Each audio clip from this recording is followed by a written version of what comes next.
we have Cappie Pondexter, repping Chicago, but she plays here for our town. So you're an honorary New Yorker. I am.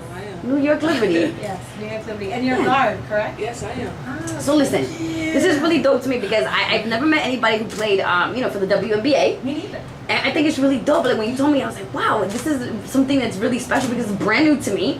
So explain to me. So you grew up in the Chi-Town. I grew up in Chicago. So tell me about your upbringing. What was it about basketball that made you fall in love like that? Well, the funny thing is, honestly, why? My brother had to babysit me. So he would always go to the courts. Yeah. I would just roll with him. And once I, started, I never let it go. And I've just been rolling with it ever since. Really? Yeah, I love it. It's my life. After you started dunking on his ass? Hey, it's funny because we were joking about it today. I told him I can beat him. He don't think so. Really? Yeah. Now, is he taller? You're taller, you're the same height? Nah, he's 6'3". Oh. I still would get him though. I got a 6'9". So in high school, were you on the team? Yeah, I played high school, varsity, all 4 years. Wow. Yeah. First, Miss Illinois basketball to win first ever 2 years in a row. Oh, wow. Yeah. Yeah, up in high school, then I recruited. I was recruited by every college, pretty much. Could have went to any school. Decided to go to Rutgers, so that's why I love New York. I'm pretty familiar with it. So how did people start to get onto like who's Cappie Pondexter? Like you just made a big name for yourself in Chicago? Yeah, Chicago. Well, Chicago is known for like basketball. You go to the courts, you just hoop, and pretty much I started playing with the guys. Once that happened, my name got out there, and everybody was like, "Oh, this girl is sick." Like they say, I don't play like a girl. So what was it about Rutgers that you decided to go with them? Honestly, it was Coach Stringer. C. Vivian Stringer. I don't know if you guys are familiar with her. No, but she's legendary. She's a Hall of Fame. She's inducted last year. African American. One of the first African American coaches to take 3 different teams to the Final Four. So she's definitely legendary. Yeah. That's awesome. Yeah, she's super. I actually read an interview that you did, and someone asked you a question. No, it wasn't bad. Someone asked you a question about like what would you do after basketball, and they asked you like would you do coaching, and you said no, and I wondered why that was. Oh, you saw that today? Yeah. Yeah. You know what? Honestly, I have another passion. I love fashion. It's something I definitely want to do. I just started image consulting business with my partner, Lisa Smith-Craig. It's called 4 Seasons Style Management, so it's definitely what I want to do after basketball. So let's talk about that real quick. How did the fashion come in? Ever since I was a kid, like I love clothes. Like I had, back in the day, Tommy Hilfiger was the thing. So I was a Tommy Hilfiger girl, like from head to toe. But I was a tomboy, so I used to wear baggy clothes, and that was my thing. And it started back then. Had to have every pair of Jordans. That was just me. If you're from Chicago, if you're from Chicago, you definitely got to wear Jordans. And I was big on it. I'm Jordans on.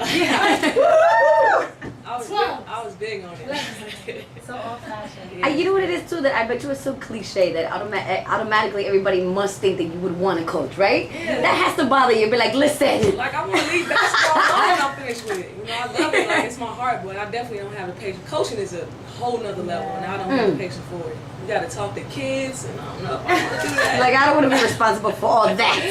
Right. So, in college, what were some of the accomplishments, that you Well, first coming in, I won Big East Rookie of the Year as a freshman.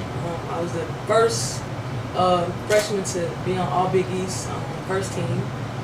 All American, all 4 years. National Player of the Year my senior year.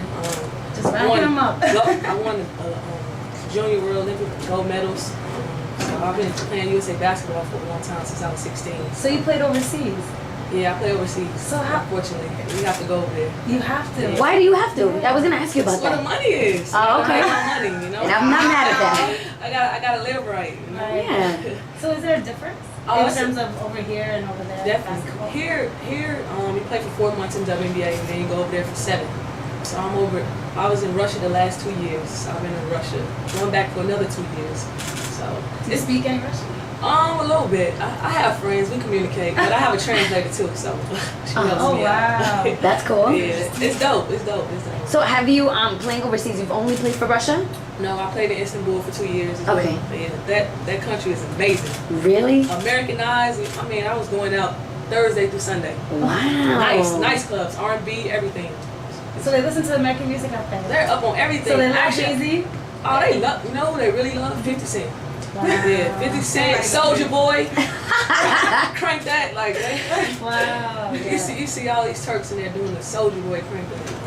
It's crazy. So I can't wait till the other one comes. That has to be Pretty boy amazing swag. because in reality, okay, first you're doing what you love for a living. You're playing basketball, right? Yeah. But you get to experience like a whole different culture. Not so many people people get to visit other countries, but you're actually living it, and you have to become part of their everyday life. Yeah. And their culture becomes part of yours because it essentially becomes your culture because you absorb it so much. Think about it, 2 years, wow, that's crazy. Getting used to their food, how is that?